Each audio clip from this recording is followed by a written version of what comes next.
Hello friends, good morning সবাইকে। কেমন আছো তোমরা সবাই? আশা করছি তোমরা সবাই ভালো আছো, সুস্থ আছো, আর আমরাও খুব ভালো আছি তোমাদের ভালোবাসাতে। তো অ্যান্সির বার্থডে সকালবেলা আমরা কি করেছি তোমাদের সঙ্গে তো শেয়ার করেইছি, তোমরা ভিডিওটা দেখেওছো। আর বিকেলবেলা আমরা কি করলাম, বিকেলবেলা বলতে খাওয়া দাওয়া করে উঠতে উঠতে অনেকটাই লেট হয়ে গেছিলো, তারপরে আমরা একটু ঘুমিয়ে পড়েছিলাম। তারপরে সন্ধে হয়ে গেছিলো, বৃষ্টিও পড়ছিল। তো কি করলাম সেইগুলোই তোমাদের সঙ্গে আজকে শেয়ার করব। তো আশা করছি ভিডিওটা ভালো লাগবে, সঙ্গে থাকো, দেখতে থাকো, আর এইভাবেই আমাকে সাপোর্ট করো। তোমাদের ভালোবাসার জন্যই একটু একটু করে এগোতে পারছি। তো অবশ্যই আমার পাশে থেকো, আমিও তোমাদের পাশে আছি। আর তো চলো, আর বেশি বকবক করব না। তো দেখো সন্ধেবেলা আমরা কিভাবে সময়টা কাটিয়েছি। আশা করছি তোমাদের ভিডিওটা ভালো লাগবে। তো এবারে আমরা অ্যান্সির বার্থডের সন্ধেবেলাতে গেছিলাম হচ্ছে চার্চে। তো বৃষ্টি পড়ছিল, তো তাই জন্য আমরা একটু দেরি করে গেছিলাম, তখন চার্চ আবার বন্ধ হয়ে গেছিলো। তো বাইরেই আমাদের মা মেরির মূর্তি আছে, সেখানেই ক্যান্ডেল জ্বালিয়ে এলাম। তারপর আমরা ক্যান্ডেল জ্বালিয়ে এসে তারপরে সেখান থেকে আমরা আবার মেলায় যাই। আমাদের বাড়ির পাশেই একদম একটা ছোট্ট মেলা হয়েছিল।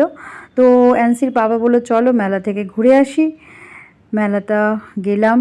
মেলায় তো দেখো কত সুন্দর সুন্দর জিনিস সব বিক্রি হচ্ছিল। আমরা সেরকম কেনাকাটা কিছুই করিনি, কারণ হচ্ছে যে তাড়াহুড়োতে ছিলাম, সেরকম কিছুই কেনাকাটা করিনি, কারণ এসে আবার কেক কাটিংটা করতে হবে, আর অনেকটা সন্ধে হয়েও গেছিলো। তো ওই জন্য একটু মেলাটা ঘুরলাম। আর অ্যান্সি এবারে কিন্তু নিজে নিজে দোলনায় চড়েছে। ফার্স্ট টাইম আর একবার যখন মেলায় গেছিলাম তখন আমি অ্যান্সির সঙ্গে দোলনায় চড়েছিলাম। তো এবারে কিন্তু অ্যান্সি নিজে নিজে দোলনায় চড়েছে। এই দেখো দোলনায় বসে গেছে, এই যে গাড়িতে বসে গেছে। তো মুখটা দেখতেই পাচ্ছ, একটু একটু মানে মানে ভয় লাগছে, কিন্তু চুপচাপই ছিল। আস্তে আস্তে ঘোরাচ্ছিল বলে ততক্ষণ চুপচাপই ছিল। তারপর যখন আস্তে আস্তে বাচ্চারা উঠতে থাকলো, তো একটু জোরে যখন শুরু হয়ে গেল তখন আবার একটুও আর চড়তে চাইলো না। তখন মাথাটা তো ঘুরে যাচ্ছিলো, হয়তো ওই জন্য মনে হয় কাঁদতে আরম্ভ করে দিল। তো ওই জন্য যতটুকু ঘুরেছে এইটাই সব থেকে বড় কারণ হচ্ছে যে এই ফার্স্ট টাইম ও এরকম দোলনায় একা একা চড়ছে। এই দেখো তোমাদের সঙ্গে ভিডিওতেও শেয়ার করছি, ছোট ছোট বাচ্চারাও এরকম বসছিল, বেশ ভালো লাগছিল বাচ্চারা এরকম একসঙ্গে সবাই দোলনায় চড়ছে। মিকি মাউসটাও ইচ্ছে ছিল, মিকি মাউসটাতে ওর বাবা বলছিল যাও তুমিও যাও, আমি আর গেলাম না, আমাদের না থাক। মিকি মাউসে দেখছিলাম বড়রাও একসঙ্গে সবাই, ছোট বড় সবাই মিলে মিকি মাউসে মানে আনন্দ করছিল। তো আমরা মিকি মাউসটাতে আর যাইনি, শুধু ওই দেখো না মুখটা কীরকম করে রয়েছে। ওর পাপা খালি বলছে মাথা ঘুরছে না তো, ওর মাথা ঘুরছে না তো, একটু আস্তে আস্তে ঘোরান, একটু আস্তে আস্তে ঘোরান, বারবার বলে যাচ্ছে। প্রথমে তো ওর পাপা চেয়েছিল বাইকে বসাতে, তা আমি বললো না না, ও ব্যালেন্স করতেই পারবে না। একটু বড় বাচ্চা হলেই দেখো এখানে যেমন একটু বড় বাচ্চাটা, তো ও বাইকে বসলে ব্যালেন্সটা করতে পারবে। তো ছোট ছোট বাচ্চাদের গাড়িটাই ঠিক আছে। তো বেশ ভালো লাগছিল, হ্যান্সিও বেশ মজাই পাচ্ছিল। তো এখন তো মেলা তো রয়েছে, কিছুদিন আছে, তো ওই জন্য ভাবলাম যে আবার নয় পরে আসবো, এখন একটু ঘুরে যাই, পরে আবার আসা যাবে। তো এই দেখো অ্যান্সিকে দোলনায় চড়ে কেমন লাগছে তোমরা জানিও কমেন্ট করে।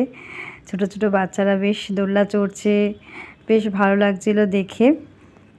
তারপর আমরা চলে এলাম দোকানগুলোতে, একটু এখানে দেখছিলাম টুপিগুলো দেখছিলাম, তারপরে সানগ্লাসগুলো দেখছিলাম, সেরকম কিছু কিনিনি, একটু টুকটাক দেখছিলাম। তারপরে এইখানটা তো এত ভালো লাগছিল কি বলবো, আর উফ চোখ সরাতেই পাচ্ছি না, কিন্তু এত ভিড় ছিল, কি দেখে দেখে কিনবো। আর তারপরে মেলায় গেছি, জিলিপি কিনবো না, তারপরে হচ্ছে নিমকি কিনবো না, এটা কখনো হতে পারে। তারপর আমরা এই যে ঘুগনি খেয়েছি, ঘুগনি তো গরম গরম ঘুগনি, ওফ দারুণ লেগেছে খেতে। আমরা মেলায় গেলে ঘুগনিটা খাবোই একদম। আর জিলিপি কিনেছিলাম, তারপরে হচ্ছে নিমকি কিনেছিলাম, তারপর হচ্ছে কিনেছিলাম মালপোয়া কিনেছিলাম। তারপর আমরা চলে এলাম একটু চা খেতে, বাইরে বেরিয়েছি একটু চা তো খেতেই হবে। তো এইখানে চলে এলাম আমাদের পছন্দের জায়গা, এখানে বেশ ভালো লাগে। তখন একটু এখানে বসে একটু সময় কাটালাম, এখানে একটু চাটা খেয়ে তারপরে কেক আনতে গেলাম, কেক নিয়ে বাড়িতে চলে এলাম। কেক কাটিংয়ের পর্বটা তোমাদের সঙ্গে নেক্সট ভিডিওতে শেয়ার করব, একটু ওয়েট করো, কারণ একসঙ্গে ভিডিও দিলে বুঝতেই পারছো অনেক বড় হয়ে যাবে, তো সেই জন্য একটু ওয়েট করতে হবে তোমাদেরকে। দেখো না অ্যান্সি কিরম করছে, ওকে আমি হালকা জামা পরেই নিয়ে গেছিলাম, আবার এসে যদি ওই জামাটা পরেই কেক কাটিং করবে, ওইটা পরে আর নিয়ে যাইনি, ঘেমে টেমে যাবে, যা গরম, ওই জন্য আমরা পুরনো সব জামা পরেই আমরা গেছিলাম। তো নেক্সট ভিডিও দেখার জন্য অবশ্যই তোমাদেরকে ওয়েট করতে হবে। আর আজকের ভিডিওটা এই পর্যন্ত রাখলাম, ভালো লাগলে অবশ্যই লাইক করো, কমেন্ট করে জানিও। টাটা, ভালো থেকো।